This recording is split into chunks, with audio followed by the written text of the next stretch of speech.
Décembre 2025 a marqué un tournant historique pour le Burkina Faso. En seulement 30 jours, les forces burkinabées ont mené plus de 40 opérations, imposant un rythme sans précédent.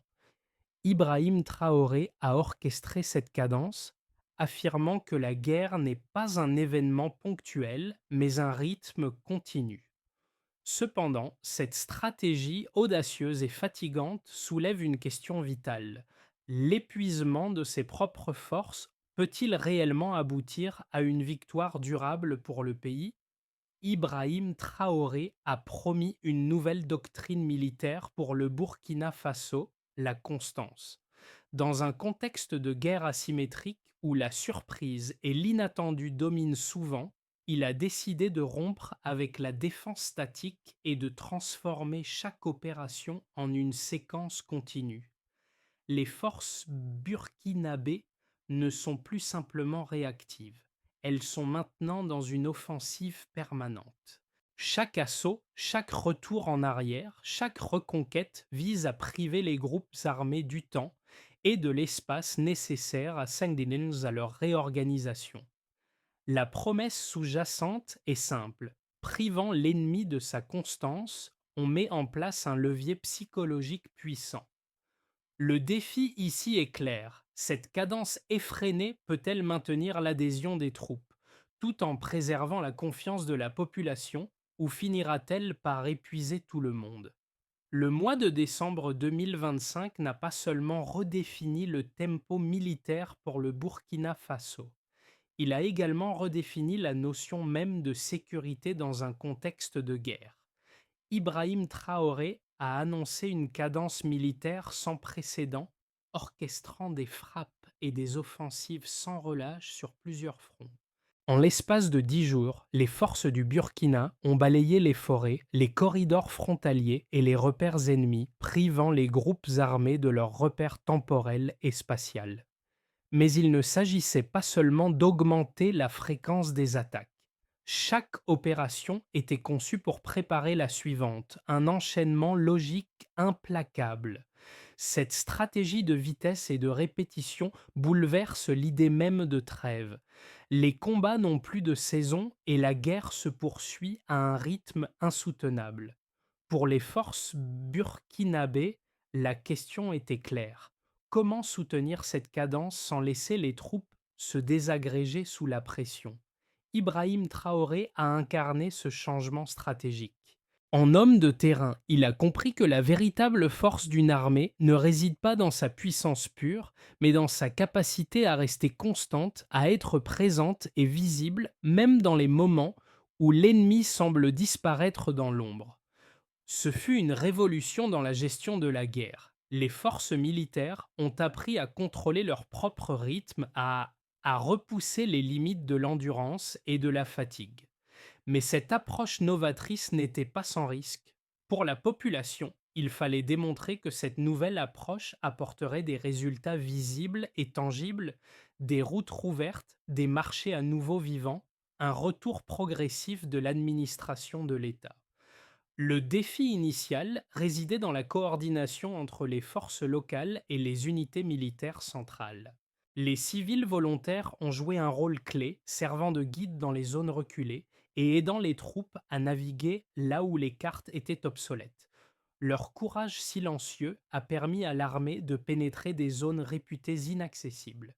Ces volontaires ont incarné la promesse de l'armée burkinabé, une force enracinée dans les réalités locales, non déconnectée de la vie des civils. Le mois de décembre 2025 a marqué un tournant décisif dans l'approche militaire du Burkina Faso.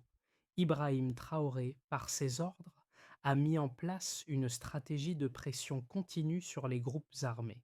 L'armée burkinabé n'a pas seulement réagi aux attaques, elle a imposé un rythme incessant de frappes, d'escarmouches et de reconquêtes.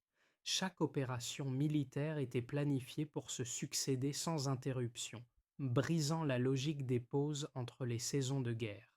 Cela a permis aux forces armées de dominer le terrain, privant l'ennemi de tout moment de répit. Les frappes était rapide et précise, organisée autour d'une coordination interarmes efficace. À chaque opération, les troupes étaient immédiatement redéployées vers de nouvelles zones de conflit et les unités aériennes surveillaient et corrigeaient en temps réel, soutenant les troupes au sol. Cette dynamique a progressivement fait basculer le pays d'une défense statique à une défense en mouvement. À présent, des routes autrefois impraticables ont été rouvertes, des zones abandonnées ont retrouvé une forme de sécurité et la population a commencé à ressentir les effets de cette nouvelle doctrine. La peur, autrefois omniprésente, s'est lentement dissipée, laissant place à une sensation nouvelle: l'État était de retour. En effet, les opérations menées dans les zones rurales ont permis de rouvrir plus de 200 villages et de remettre en place des convois humanitaires, symbole du retour de la sécurité. Mais la grande question demeurait: cette pression incessante ne risquait-elle pas d'épuiser les troupes avant qu'elles n'aient pu obtenir une victoire décisive? La pression ne s'est pas seulement manifestée sur le terrain, elle a aussi modifié les mentalités. Les soldats, au lieu de voir leur mission comme des interventions isolées, ont commencé à comprendre que leur action faisait partie d'un tout plus vaste. Chaque intervention était un maillon d'une chaîne continue, visant non seulement à repousser les ennemis, mais à restaurer la continuité de la présence de l'État. Les statistiques de décembre 2025 témoignent de l'intensité de l'effort militaire du Burkina Faso. En moins de 30 jours, plus de 40 opérations ont été menées, ce qui représente une moyenne impressionnante d'une mission toutes les 17 heures. Ce rythme effréné a été un véritable changement par rapport aux stratégies précédentes où les forces attendaient traditionnellement le moment propice pour intervenir. Les chiffres des opérations militaires sont parlants. 200 villages ont bénéficié directement des missions de sécurisation ou de ravitaillement, ce qui a permis de rouvrir des axes vitaux pour l'économie et la mobilité des civils. Ce retour de l'administration et des services essentiels a permis à plusieurs régions de sortir du chaos et d'entamer un processus de reconstruction. Mais ces succès sont également mesurables à travers la réduction notable des désertions au sein de l'armée. Les taux de désertion ont chuté de près de 60% pendant cette période, signe de la cohésion croissante et de l'implication des troupes dans ce processus. Les unités de terrain, souvent isolées, ont bénéficié d'un soutien logistique et moral crucial grâce à des rotations plus courtes et à un système de ravitaillement avancé. La coordination entre les forces aériennes et terrestres a également été un facteur déterminant. Près de 80 missions aériennes ont été réalisées en soutien des troupes au sol. Ces missions ont été particulièrement efficaces car elles ont permis une couverture continue du territoire, avec des frappes ciblées en temps réel. Les résultats des frappes ont été mesurés par la réduction des capacités ennemies à se regrouper et à résister à la pression. En outre, la stratégie de maintenir une pression continue a permis de réduire de manière significative les espaces de repos des groupes armés. Là où ces groupes trouvaient auparavant refuge, ils ont maintenant été confrontés à une armée qui ne cessait jamais de les poursuivre. La réduction des sanctuaires rebelles, estimée à plus de 40%, a eu un impact direct sur la capacité de l'ennemi à mener des attaques prolongées. Mais ces chiffres ne sont qu'une partie de l'histoire. Ce qui compte vraiment, c'est l'effet psychologique produit par ce flot ininterrompu d'opérations. Pour la population, les résultats étaient également visibles.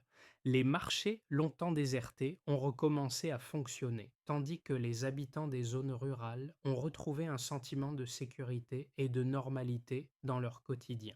La stratégie d'Ibrahim Traoré a suscité de nombreuses réactions et controverses. D'un côté, les partisans de la doctrine offensive soutiennent que la tactique de la pression continue est une véritable révolution dans la guerre moderne. Pour eux, la guerre ne se gagne pas en attendant, mais en imposant une dynamique qui désorganise l'ennemi.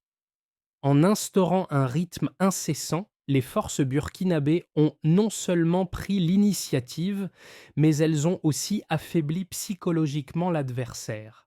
Les groupes armés, privés de répit, se sont vus obligés de se disperser, d'abandonner leur position et de fuir à chaque nouvelle offensive.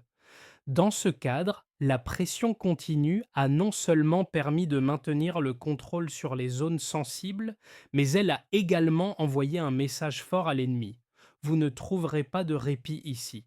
L'approche d'Ibrahim Traoré, axée sur l'épuisement des groupes armés plutôt que sur des victoires militaires ponctuelles, a, selon ses partisans, changé la donne. D'un autre côté, certains analystes avertissent que cette stratégie comporte des risques majeurs, notamment pour l'armée elle-même. La fatigue accumulée sur le long terme peut entraîner des failles dans la logistique, des erreurs humaines et, dans le pire des cas, des défections massives. En outre, une guerre menée à un rythme aussi effréné pourrait essouffler les forces militaires, épuiser les ressources et, à terme, provoquer un effondrement de la cohésion. Il est crucial que cette stratégie soit soutenue par une logistique irréprochable et une rotation efficace des troupes, sans quoi l'armée pourrait se retrouver submergée par son propre élan. Les critiques soulignent que la vitesse, bien que puissante, ne doit pas être poursuivie au détriment de la stabilité. Une armée épuisée, malgré ses victoires, pourrait finalement se retrouver incapable de maintenir l'ordre sur le long terme. La question, donc, est de savoir si cette stratégie offensive est continue et durable dans le temps. Ibrahim Traoré a parié sur l'endurance, mais cette tactique peut-elle réellement aboutir à une victoire durable? Ou risque-t-elle de transformer une dynamique offensive réussie en une fatigue débilitante? Décembre 2025 a marqué un moment clé pour le Burkina Faso. Après des semaines de pression intense, une vérité s'est imposée. Cette stratégie de guerre continue ne relève pas uniquement de l'offensive militaire, mais aussi de la transformation profonde de la perception de la sécurité. L'impact psychologique de cette pression constante a modifié le rapport entre la population et l'armée. Là où la peur dominait, un sentiment de confiance a commencé à émerger. Les forces burkinabées, grâce à leur présence régulière et continue, ont instillé un sentiment de sécurité durable parmi les civils. Pour les habitants des régions nouvellement sécurisées, cela signifiait des marchés rouverts, des déplacements sans escorte et un retour à une forme de normalité oubliée. Ce changement n'était pas seulement stratégique, mais aussi social et humain. Mais la véritable question qui se pose est: cette victoire morale peut-elle se maintenir dans le temps? Les résultats sur le terrain ont été spectaculaires, mais à quel prix? Le peuple burkinabé, tout comme son armée, sera-t-il capable de supporter cette pression sans fin, sans craquer sous le poids de l'épuisement? Les conséquences des événements de décembre 2025 ont été profondes et multiples. D'un côté, la stratégie de pression continue a permis de reprendre des territoires stratégiques et de rouvrir des routes vitales pour l'économie nationale. Selon les chiffres officiels, plus de 200 villages ont été sécurisés et les routes longtemps abandonnées ont retrouvé leur utilité pour les convois humanitaires et commerciaux. Mais ces résultats matériels ne sont qu'une partie de l'histoire. La véritable transformation est d'ordre psychologique. La perception de la sécurité, qui était autrefois l'apanage d'un miracle ou d'une situation temporaire, s'est progressivement consolidée dans l'esprit des civils. Pour eux, la guerre n'était plus une série d'événements isolés, mais une présence constante et rassurante. Cela a également permis à l'administration de revenir dans des zones où elle était absente depuis des mois. Les services publics ont été rétablis, les écoles ont rouvert et l'État est devenu visible, tangible, ce qui a renforcé la confiance de la population envers le gouvernement. L'aspect humain de cette transformation n'est pas négligeable. Les habitants des zones sécurisées ont commencé à percevoir les forces armées non plus comme des envahisseurs temporaires, mais comme une partie intégrante de leur quotidien. Les marchés, autrefois silencieux, ont retrouvé leur agitation et la mobilité des civils s'est progressivement rétablie. Pour ces populations, le retour de la sécurité signifiait bien plus que des statistiques militaires, il s'agissait d'un retour à la normalité. Cependant, cette nouvelle dynamique n'était pas sans défi. Les forces burkinabées ont dû faire face à l'épuisement, non seulement physique, mais aussi moral.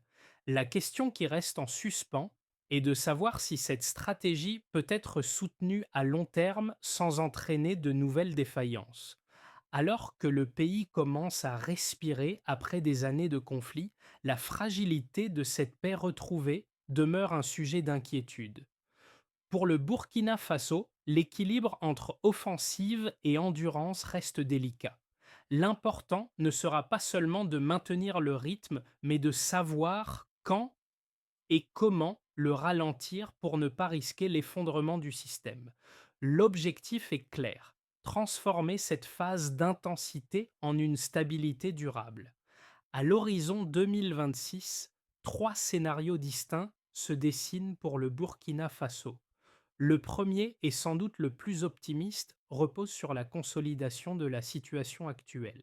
Si l'armée parvient à maintenir l'intensité des opérations tout en ajustant la logistique pour éviter l'épuisement des troupes, le pays pourrait voir une stabilisation progressive.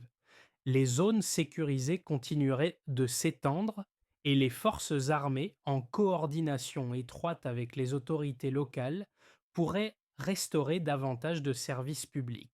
L'administration, renforcée par sa présence dans les zones rurales, pourrait s'étendre à d'autres régions.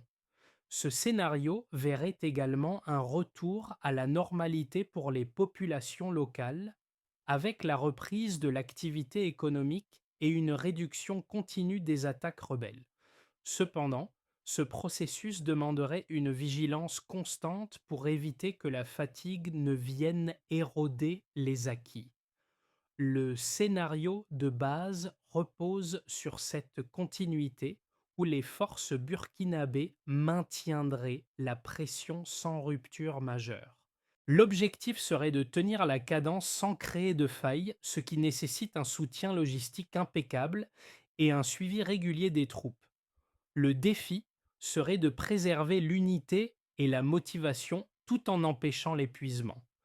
En parallèle, la coopération régionale avec les pays voisins, notamment le Niger et le Mali, serait cruciale pour empêcher toute résurgence des groupes armés à la frontière. Un scénario plus pessimiste pourrait survenir si le rythme imposé par l'armée ne pouvait être soutenu indéfiniment. La fatigue et la lassitude des troupes pourraient la conduire à des défaillances dans la logistique et la coordination interarmes. Ce phénomène pourrait offrir une fenêtre de vulnérabilité aux groupes rebelles, leur permettant de regagner du terrain et de reprendre certaines zones abandonnées. Dans ce cas, les forces burkinabées risqueraient de revenir à une situation défensive, en attendant une meilleure opportunité pour reprendre l'initiative. Enfin, un scénario optimiste impliquerait une normalisation rapide dans les zones récemment sécurisées, avec une croissance économique visible et une réconciliation nationale renforcée. Si les lignes logistiques se stabilisent et que l'administration burkinabé parvient à intégrer les zones rurales dans un processus de gouvernance durable, le pays pourrait non seulement repousser les groupes armés, mais aussi amorcer un processus de reconstruction plus vaste. Cependant, ce scénario dépendra de l'efficacité de la gestion des ressources et de la cohésion sociale. La guerre du Burkina Faso, bien que marquée par la violence et l'intensité, a aussi révélé une dimension humaine qui touche profondément ceux qui suivent de près la situation. Pour les spectateurs, particulièrement les citoyens d'autres pays de la région, cette guerre incarne un combat de résilience et de persévérance. À travers les efforts de l'armée burkinabé et le courage de la population, une nouvelle forme de solidarité nationale émerge. Ce qui se passe au Burkina Faso résonne au-delà des frontières, notamment dans les pays voisins confrontés à des défis similaires. Le message est clair. La guerre n'est pas uniquement une question de forces armées, mais d'unité nationale et de responsabilité partagée. Ce conflit, bien qu'il ait des dimensions géopolitiques évidentes, ne doit pas être vu simplement à travers le prisme militaire. Il y a une invitation à voir la guerre sous un autre angle, celui de l'endurance collective, du courage quotidien et de la résilience des populations locales qui, jour après jour, font face à des défis presque insurmontables.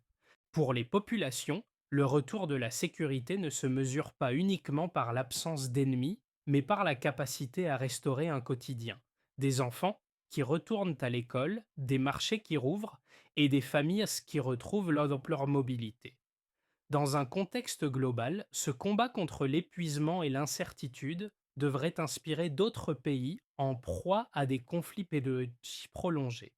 Il ne s'agit pas de la victoire par l'effort militaire seul, mais de la victoire par la constance, la patience et la capacité à maintenir le cap malgré l'adversité.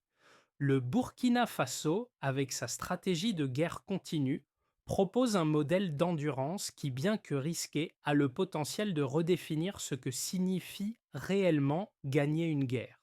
Le processus de stabilisation et de reconstruction du Burkina Faso après décembre 2025 nécessite une approche en plusieurs étapes, en intégrant à la fois les dimensions militaires, logistiques et sociales. Le premier axe de cette feuille de route est la gestion des ressources humaines et matérielles. Pour éviter l'épuisement des troupes, les rotations doivent être renforcées et la logistique doit être optimisée pour assurer des approvisionnements réguliers et rapides aux unités engagées. Cela inclut le déploiement de points de ravitaillement avancés et l'amélioration de la communication entre les différentes unités, afin de maintenir une coordination fluide et une réponse rapide face aux menaces. Le second axe de cette stratégie consiste à restaurer la gouvernance locale. La présence de l'État doit être consolidée dans les zones récemment sécurisées en rétablissant des services publics essentiels comme l'éducation, la santé et la sécurité. Ce retour de l'administration doit être accompagné d'un processus de réconciliation sociale impliquant les communautés locales dans la gestion des ressources et de la sécurité.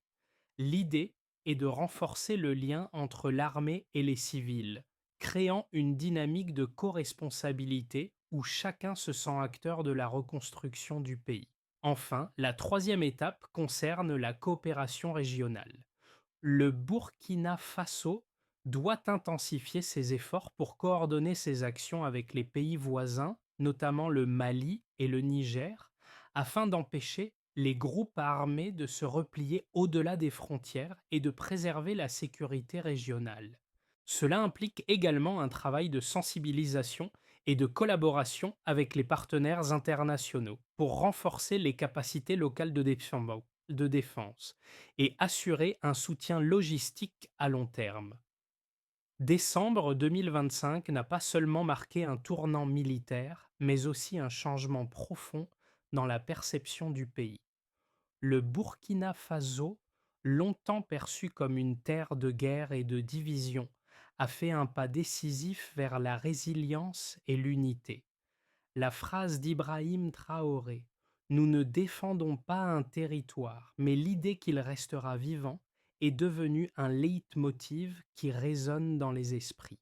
Ce n'est plus la guerre pour la guerre, mais une guerre pour préserver la vie, pour maintenir l'espoir dans un quotidien autrefois assiégé. Pour les Burkinabés, chaque avancée, chaque victoire symbolique a renforcé la conviction que la guerre n'est pas seulement un affrontement de force, mais une épreuve de persévérance collective. La continuité des opérations, loin d'être une simple stratégie militaire, est devenue un symbole de l'engagement du pays à ne jamais abandonner. Le courage n'est plus seulement une qualité militaire, mais un principe fondamental partagé par toute la nation.